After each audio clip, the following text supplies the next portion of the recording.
शंकर जी को भरी सभा में गालियां देते रहे ससुर जी, दक्ष प्रजापति। और शंकर जी क्या करते रहे? मैया आपको कोई गाली दे तो आप क्या करोगी? बोलो। ऐसे हंस दोगी जैसे यहां हंस रही हो? नहीं हंसोगी ना, गुस्सा आएगा। पर शंकर जी को गुस्सा नहीं आया, क्रोध नहीं आया। शंकर जी समझ रहे थे ये मूर्ख है, तो क्या इस मूर्ख के सामने मैं भी मूर्ख बन जाऊं?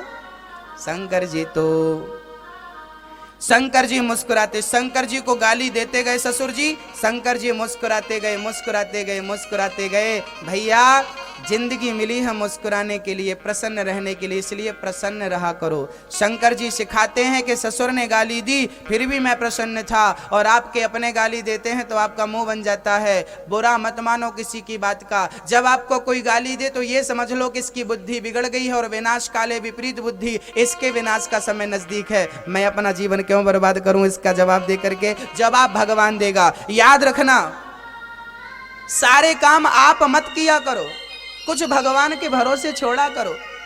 आपने मुझे गाली दी, मैं भी आपको दिया हिसाब बराबर, लेकिन आपने मुझे गाली दी और मैं चुप रह गया तो केस भगवान की अदालत में पहुंच गया। और जब उसकी अदालत में पहुंचता है ना, तो हिसाब किताब वो करता है, जब तुझसे ना सुलझे तेरे उलझे हुए धंधे, तो भगवान के इंसाफ पे छोड़ दे ए बंदे, वही तेरी मुश्किल आसान करेगा। जो तू ना कर सका वो भगवान करेगा। जो निर्णय हम नहीं कर पाते वो निर्णय परमात्मा करता है, इसीलिए आप छोड़ दो, आप टेंशन मत लो। जो परमात्मा करेगा अच्छा करेगा, उसके भरोसे छोड़ दो, भूल जाओ। किसी ने आपको गाली दी, शंकर जी भूल गए ससुर जी की गाली को, लेकिन यहां बात खत्म नहीं भई। ससुर जी श्राप दे दिए, आज से तुझे यज्ञ में भाग नहीं मिलेगा। यहां बैठा बैठा मुस्कुरा रहा।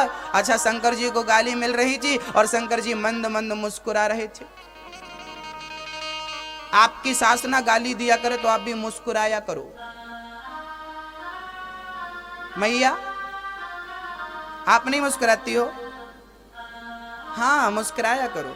सास गाली देना तो बहू को मुस्कुराना चाहिए, बहू गाली दे तो सास को मुस्कुराना चाहिए। गाली के बदले गाली नहीं देना चाहिए। क्यों? क्योंकि बताओ, आपको कुत्ता काटता है तो क्या आप भी कुत्ते को काटते हो?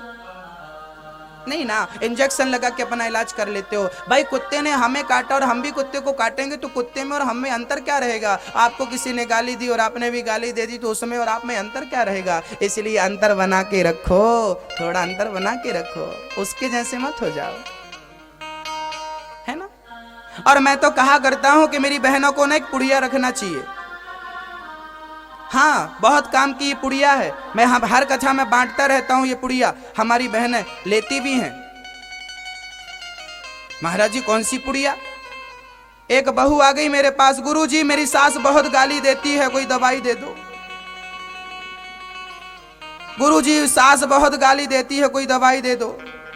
मैंने उसको कागज की एक पुड़िया बनाई और पुड़िया बनाकर उसको दिया। मैंने कहा जब तेरी सास गाली देना तो इसको अपनी दोनों दाढ़ों के बीच में यहां दबा लिया कर।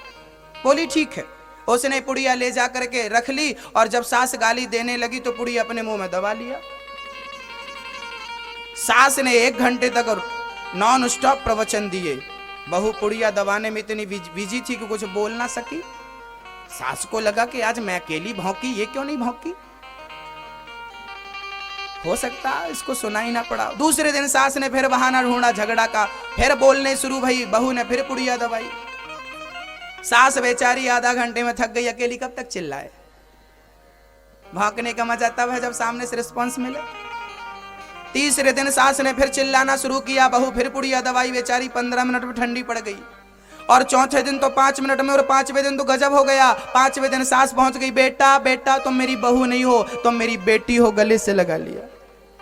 बहू दौड़ी दौड़ी मेरे पास आई, गुरुजी आपकी पुड़िया ने कमाल कर दिया। क्या दिया आपने? मैंने कहा देख क्या है उसमें। देखा, बोले गुरुजी इसमें तो कुछ नहीं है। मैंने कहा कुछ था ही नहीं, मैं कोई भभूति थोड़ी देता हूं।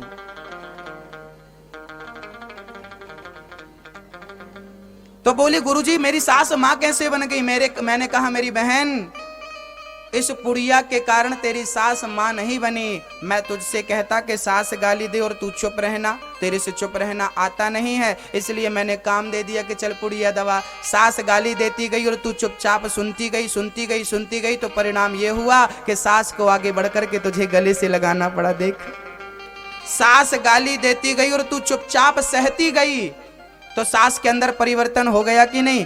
याद रखना, संसार को परिवर्तित कर देना ही आपकी महानता है, आपका बड़प्पन है।